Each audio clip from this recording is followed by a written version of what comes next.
গ্যাসের এত দাম বেড়েছে বন্ধুরা, কি বলবো। গ্যাস ফুরিয়ে যাওয়ার ভয়ে ইন্ডাকশানে রান্না করছিলাম কদিন, কিন্তু আজকে এত বেলা হয়ে গেছে, কি করব। আজকে আর ইন্ডাকশানে রান্না করতে পারলাম না, ওই জন্যে গ্যাসেই রান্না করে নিলাম আজকে। ইন্ডাকশানে শুধু ভাতটা করেছি আর গ্যাসে বাদবাকি রান্নাগুলো করে নিচ্ছি। তা আজকে চলো কি রান্না করছি সেটাই তোমাদের সাথে শেয়ার করি। আজকে রান্না করছি মোরলা মাছের ঝাল, আলু দিয়ে বেগুন দিয়ে মোরলা মাছের ঝাল। দেখো, বেগুন আমি আগেই ভেজে রেখেছি লম্বা লম্বা করে, আর আলুগুলো একদম ঝিরিঝিরি করে কেটে খানিক আমার ভাজা হয়ে গেছে। এবার আমি এর মধ্যে দিয়ে দেব পেঁয়াজ। দেখো, পেঁয়াজ কুচি করে নিয়েছি, পেঁয়াজ কুচি দিচ্ছি আলুর মধ্যে। পেঁয়াজ কুচি দিয়ে আর একটু দিয়ে দিলাম পেঁয়াজ কুচি।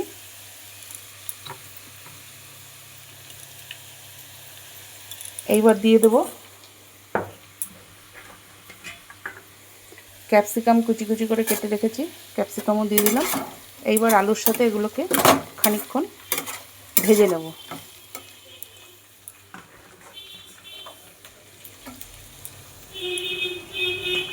টমেটোগুলো আমি একটু পরে দেবো, টমেটো কুচিয়ে রেখেছি, টমেটোগুলো একটু পরে দেবো। ক্যাপসিকামটা যেহেতু শক্ত, ওর জন্য আমি আগেই দিয়ে দিলাম। এবার আলুর সাথে ক্যাপসিকাম আর পেঁয়াজটা খানিকক্ষণ ভেজে নিয়ে ফিরে আসছি। দেখো বন্ধুরা, আমার আলু, ক্যাপসিকাম, পেঁয়াজ সব ভাজা হয়ে গেছে। এবার আমি দিয়ে দিচ্ছি টমেটো। দেখো, টমেটো একদম পাতলা পাতলা করে কেটে রেখেছি, টমেটোটা দিয়ে দিলাম। এবার আবার একটুখানি নাড়াচাড়া করে নেব খানিকক্ষণ।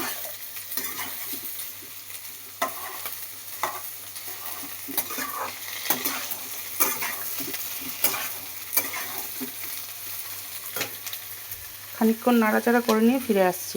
এইবার দেখো, মশলা আমি কিছু বাটির মধ্যে গুলে রেখেছি জলে। সর্ষে, পোস্ত, তারপরে চারমগজ সব আমার গুঁড়ো করা ছিল ঘরে, সেটা গরম জলে আমি একটু গুলিয়ে নিয়েছি।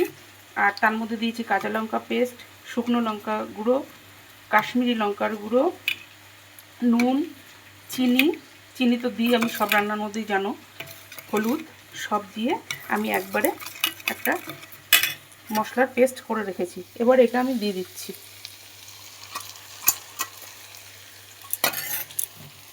ঘরে আমার সর্ষে পোস্ত বাটাটা অল্পই ছিল, বেশি ছিল না, যেটুনিক ছিল সেটুনিক দিয়ে আমি গুলে দিয়ে দিলাম। এইবার ভালো করে মশলার সাথে একটুখানি আলু, ক্যাপসিকাম, টমেটো সব একটু কষিয়ে নেব।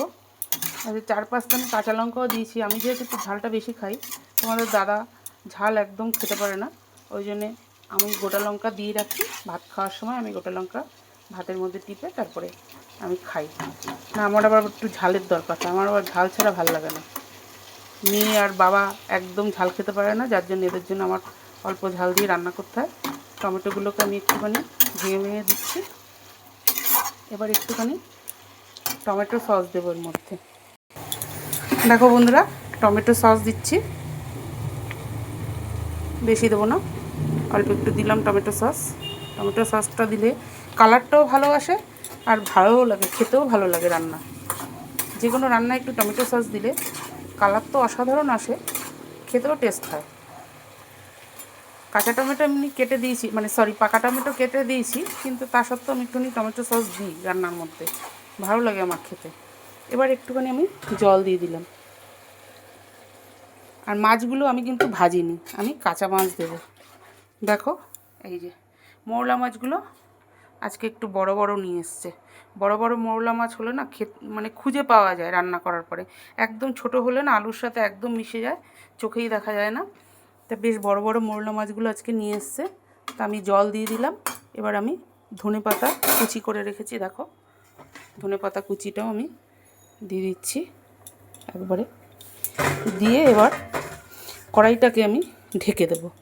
ঢেকে দেওয়ার পরে যখন ফুটে উঠবে, পরে তোমার বেগুনটা দেবো। কেন, বেগুন যেহেতু ভেজে রেখেছি, বেগুন যদি দিয়ে একবারে জল দিই তাহলে বেগুনটা পুরো গলে যাবে, ওর জন্য বেগুনটা পরে দেবো, মাছটাও পরে দেবো।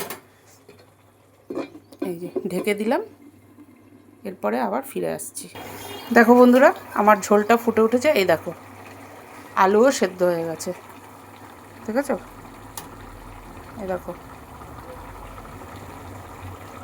এই যে আলুও সেদ্ধ হয়ে গেছে। আর এবার আমি এই পর্যায়ে দিয়ে দেবো মাছগুলো। মাছগুলো দিয়ে দিলাম।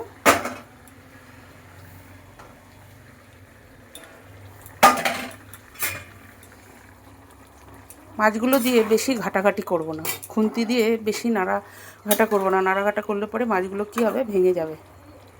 দিয়ে দিলাম মাছগুলো। এইবার বেগুনগুলো আমি ওপর দিয়ে দেবো। ব্যাস হয়ে গেল। এবার ঝোলটা সামান্য একটু শুকালে গ্যাসটা আমি অফ করে দেবো। হয়ে গেছে আমার মৌরলা মাছের ঝাল। আর আমার আজকের ভিডিওটা তোমাদের কার কার কেমন লেগেছে একটু কমেন্ট করে জানিও। যদি সবার ভালো লাগে তাহলে একটা লাইক কমেন্ট শেয়ার করে পাশে থেকো বন্ধুরা। ফেসবুক পেজ থেকে দেখলে পেজটিকে ফলো করে দিও বেশি বেশি করে। ইউটিউব থেকে দেখলে চ্যানেলটিকে সাবস্ক্রাইব করে পাশে থাকা বেল আইকনটি প্রেস করে দিও। তাহলে নিত্য নতুন প্রত্যেক দিনের রান্নার ভিডিও তোমাদের কাছে সবার আগে পৌঁছে যাবে। আজ তাহলে এই পর্যন্ত।